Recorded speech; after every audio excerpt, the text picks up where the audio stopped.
Safe and Sound. Oh. That album, to this day, I bump that album. The production on it is so beautiful. And this is the time where Quik started working more with and around Suge Knight and Death Row Records. Sometimes it was cool, and then it just became the streets. All the stuff that I got away from, all the gangbanging and all of that, just met me right there head on at the office. You know, it was like, it was hood shit, and you had to kind of be hood to deal with it, because they were in there, them niggas was detecting fear. They just wanted to see if you was scared. He was actually signed to Suge's independent label, Funky Enough Records, in 1988. So they had a long history together. But they linked up back again in 93 or when this album came out. 94, 95. It was 95. I was in 11th grade. It was 95 when this album came out. And there was so much great music on it, dude. Including one of my favorite diss songs of all time. Dollars and Cents. If it don't make dollars, it don't make sense. So don't kill game, let the pimp commence. If it don't make dollars, it don't make sense. Aside from some very suspect lyrics by DJ Quik, this song is one of my top 5 battle songs, diss songs. Oh, you don't know what I mean by suspect lyrics? Oh, listen to the song then. I never had my dick sucked by a man before, but you gon' be the first, you little trick asshole. Really, nigga? But before that, I shoot some piss in your face. I can't get jiggy with this shit. Yeah, that was an interesting lyric back then and definitely now. But anyway, let's move on. The beef between MC Eiht and Quik. Now, I didn't know how deep this beef was. I didn't know that it spilled out into the streets several times. I just know as a hip hop fan, I needed more.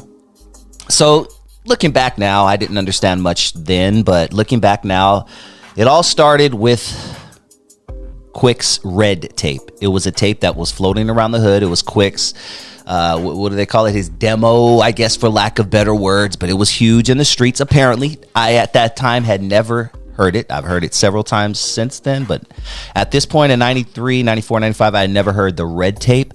But the red tape was,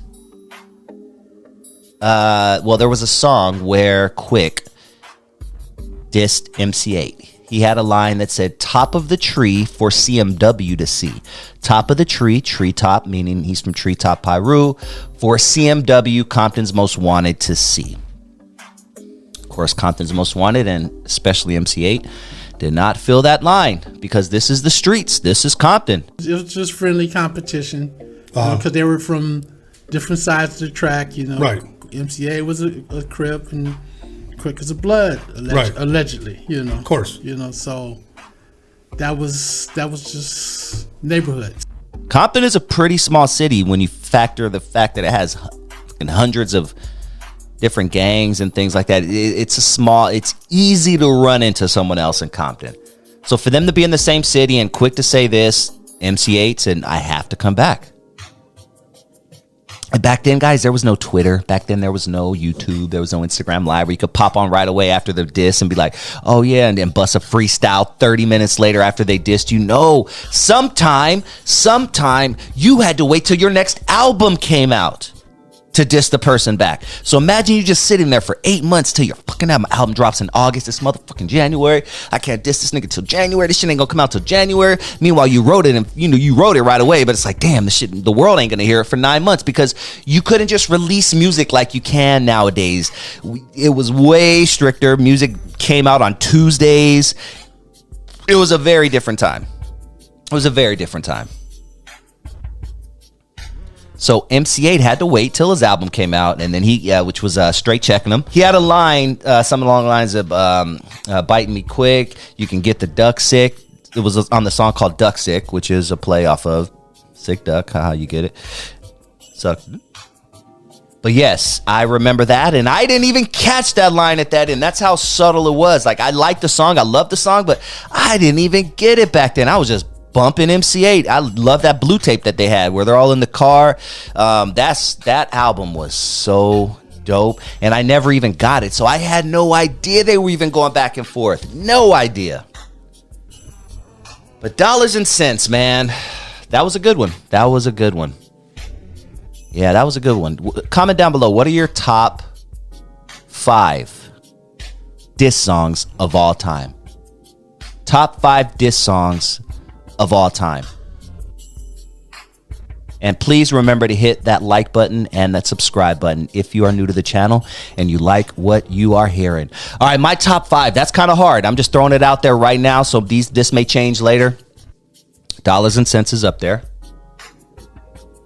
Ether by Nas is definitely up there. I'm going to definitely go Corrupts. Calling Out Names. I don't give a... Catch me in the hood, all blue chucks, gang bang the fuck out.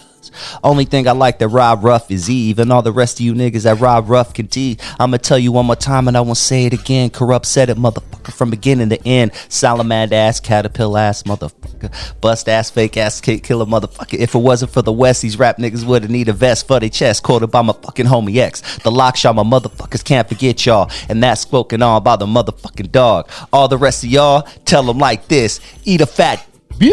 I'm calling out names. When I heard that, Rough Riders, fuck the Firm, fuck Belly. I was like, damn, what? I mean, that might be my favorite diss song of all time. That might be my favorite diss song of all time. I don't know. I have some obscure diss songs. One of my favorites is Record Haters by E40. Record hating bitches, small gaming snitches. You should cease from existence. Niggas like that should be living. E40 was going after AZ, Nas's homie, from the Firm. He was going after that basketball player, Rasheed Wallace, back in the day. He said, got another motherfucker on my shit list. I'm gonna cut up his dick list. I mean, my hit list, my rest in piss list. Dude that be hanging around Nas. You know, hey baby, nigga said some negative shit about me up in a magazine called 48 after watching New York Undercover when I was taking a shit. Cool Keith was on the front cover. That's when I spotted him. That nigga AZ tried to say that I don't deserve a platinum plat. Nigga, I was selling tapes out the trunk of my car when he was running around drinking Similac. Woo! All up in your fake ass videos. Champagne and coffee full of skrill. Can you tell I'm an E40 fan? Can you tell I'm a big E40 fan? You know I'm going to do a show on E40 soon. You know I'm going to do a Dusty Vision Radio on E40. Probably next week. I don't know. I'm just thinking out loud. Just thinking out loud.